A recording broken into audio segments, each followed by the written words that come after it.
Hi guys!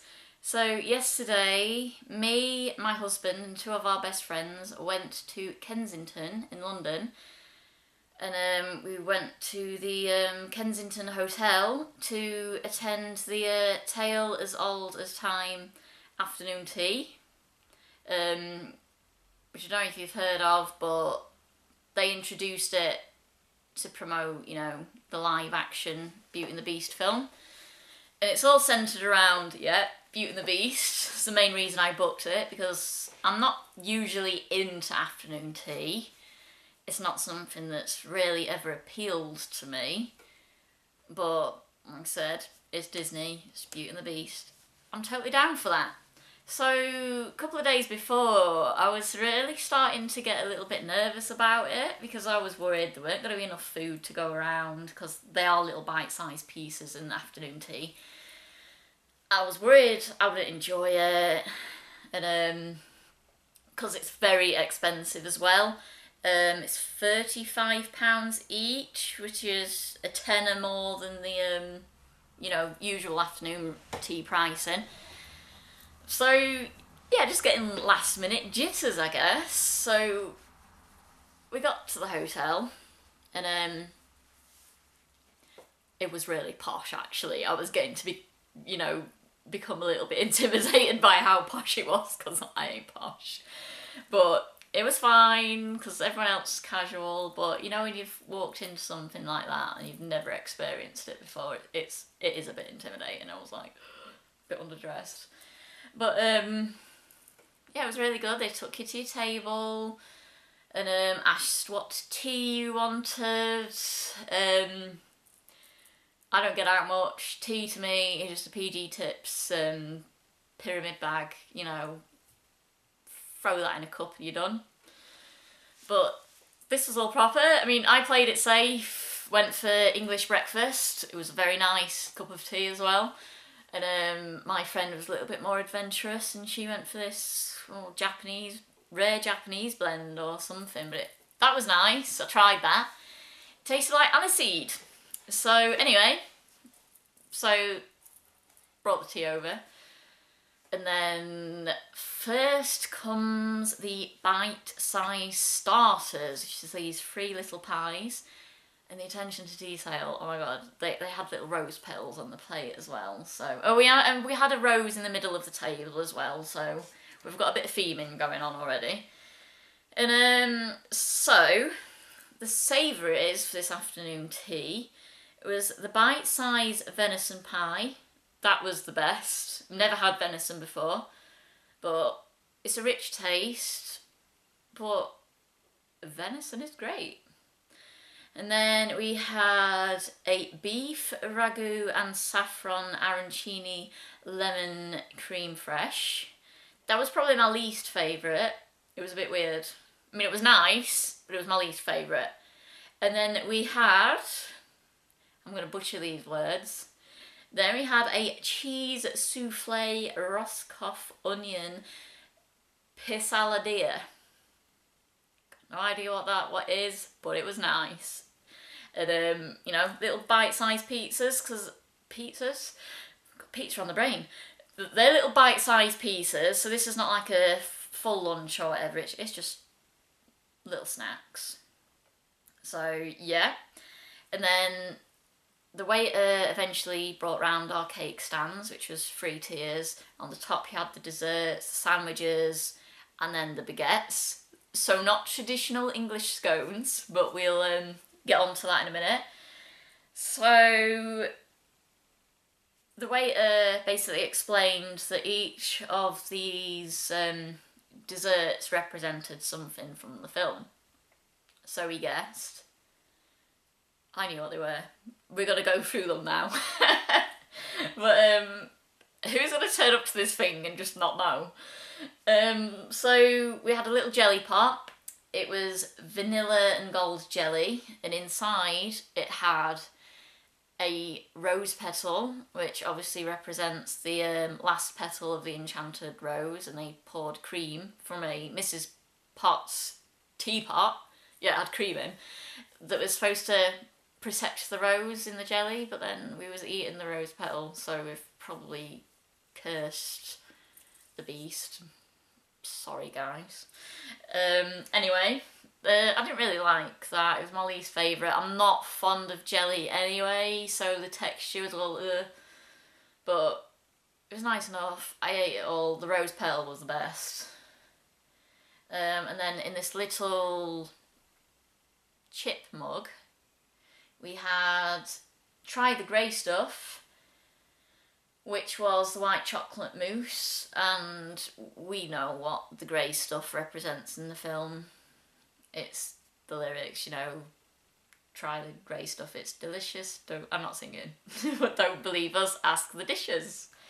Most people who have actually been to the afternoon tea have actually commented that the grey stuff at Kensington is not as good as it is in Walt Disney World, and I'm going to agree, because it is a little... I love the presentation more in Kensington because it's in a little chip mug, and you know, you gotta love him, but it was a lot more exciting and flavoursome in Walt Disney World, because I personally found the little cream at the top a little too flavourless, but the white chocolate in the bottom was fantastic. So you're supposed to eat it together, but I'm one of those people that just try a little bit and you're supposed to combine the flavours.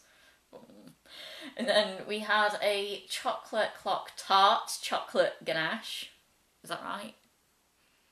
For the sake of the video, it is. You guessed it, the chocolate clock represents our buddy Cogsworth, and that was very, very nice. Very rich, dark chocolate. I like dark chocolate, so it was one of my favourite menu items. And there was actually 2 of each dessert. I was worried there wasn't going to be, because there would have been a skirmish, because I wanted the Beauty and the Beast cakes, but there was, you know, there was 1 each. We were good.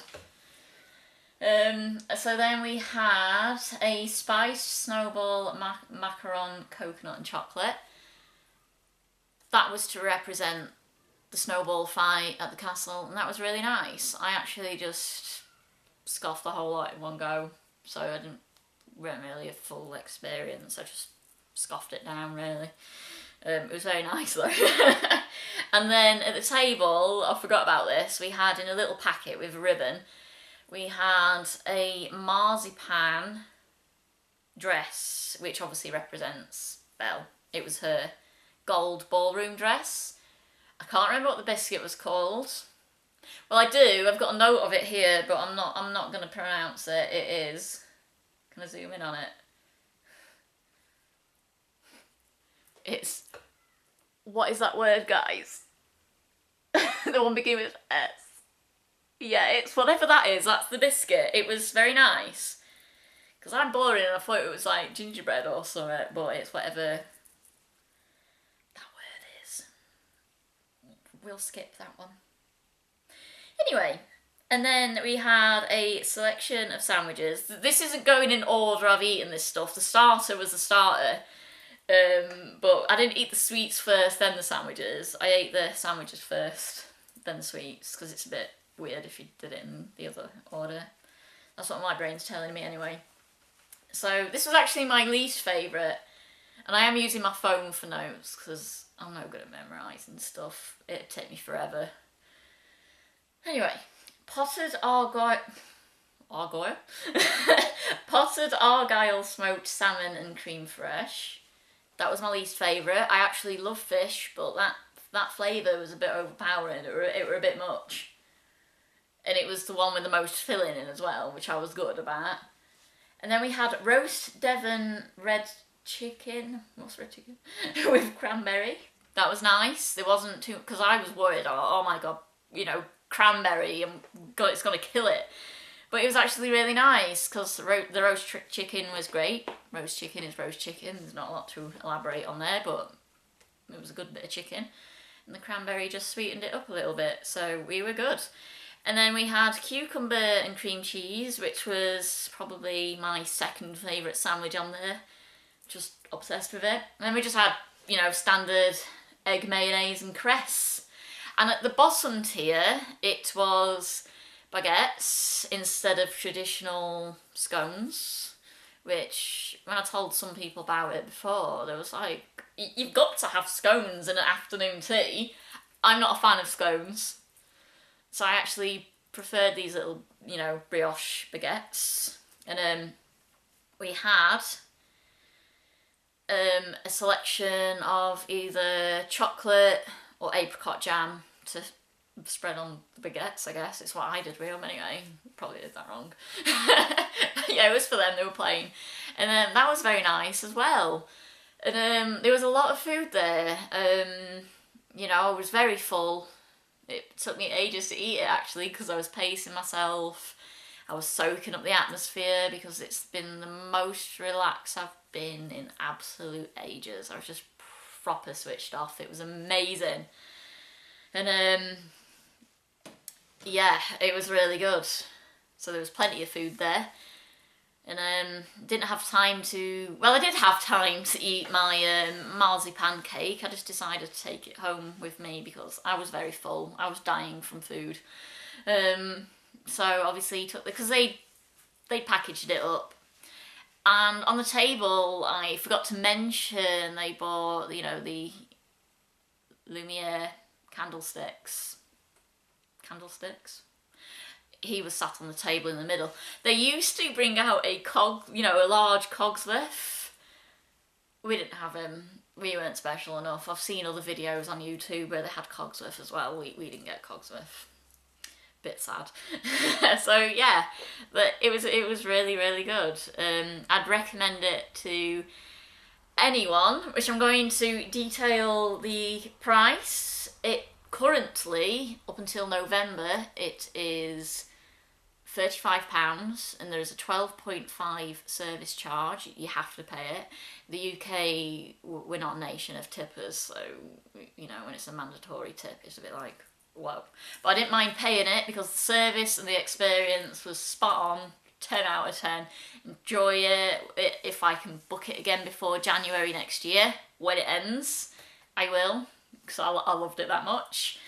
So in December, it's going to have a seasonal edition, so it's going to get a bit more Christmassy, but they are also raising the price to, just cheated and looking at my phone, to £38.50 will be the price afterwards, and then the standard Tale as Old as Time will start on the 1st of January, and the last day to get a booking at Kensington for this afternoon tea experience is the 30th of June 2018.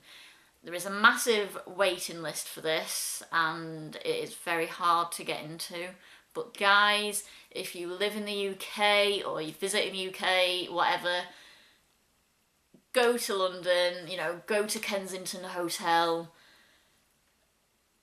and attend this Beauty and the Beast themed afternoon tea because I really, really enjoyed it. It was so relaxing. I'd do it again. I actually didn't want to leave the building and I was actually looking at the price for a hotel room there just to have a weekend away because it's very swanky, very posh.